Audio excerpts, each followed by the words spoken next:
தமிழக அரசின் புதிய கல்குவாரி நில வரி விதிப்பை கண்டித்து தமிழகம் முழுவதும் வேலைநிறுத்தம் செய்யப்பட்டிருக்கிறது. கரூரில் 100க்கும் மேற்பட்ட கல்குவாரி கிரஷர்கள் வேலைநிறுத்த போராட்டத்தில் ஈடுபட்டுள்ளனர். வேலைநிறுத்த போராட்டத்தால் கட்டுமான பொருட்களுக்கு தட்டுப்பாடு ஏற்படும் அபாயம் ஏற்பட்டிருப்பதாக தற்போதைய அண்மை தகவல் வெளியாகியிருக்கிறது. தமிழக அரசின் புதிய கல்குவாரி நில வரி விதிப்பை கண்டித்து தமிழகம் முழுவதும் வேலைநிறுத்தமானது தொடங்கப்பட்டிருக்கிறது. கரூரில் 100க்கும் மேற்பட்ட கல்குவாரி கிரஷர்கள் வேலைநிறுத்த போராட்டத்தில் ஈடுபட்டு வருகிறார்கள்.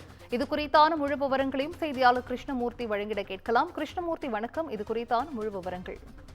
நிச்சயமாக தமிழகத்தில் சுமார் 1500க்கும் மேற்பட்ட கல்குவாரிகள் மற்றும் கிரஷர்கள் இயங்கி வருகின்றன. கரூர் மாவட்டத்தில் மட்டும் 100க்கும் மேற்பட்ட கிரஷர் மற்றும் கல்குவாரிகள் உள்ளன. இதன் மூலமாக நேரடியாக 1000 பேருக்கும் மறைமுகமாக 5000 நபர்களுக்கும் மேற்பட்ட வேலை கிடைக்கிறது.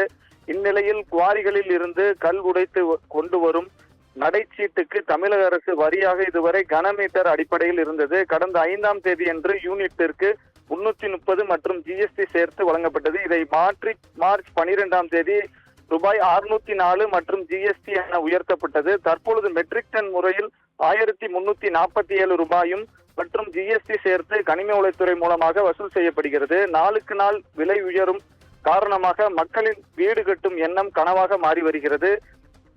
கட்டுமானத்திற்கு முக்கியமாக பங்கு வகிக்கும் ஜல்லி, எம்சாண்ட், பீசாண்ட் கட்டண சிறு வரி உயர்வை ரத்து செய்ய வேண்டும். பழைய கட்டண முறையை ஒரு யூனிட்டுக்கு 330 மற்றும் ஜிஎஸ்டி சேர்த்து வழங்கவும் தொகையும் அரசு பெற வேண்டும் உள்ளிட்ட பல்வேறு கோரிக்கைகளை வலியுறுத்தி இன்று தமிழகத்தில் தமிழக அரசை கவனத்தை ஈர்க்கும் விதமாக கரூர் மாவட்டத்தில் கிரஷர் மற்றும் குவாரிகள் வேலை நிறுத்தத்தில் ஈடுபடுகின்றன.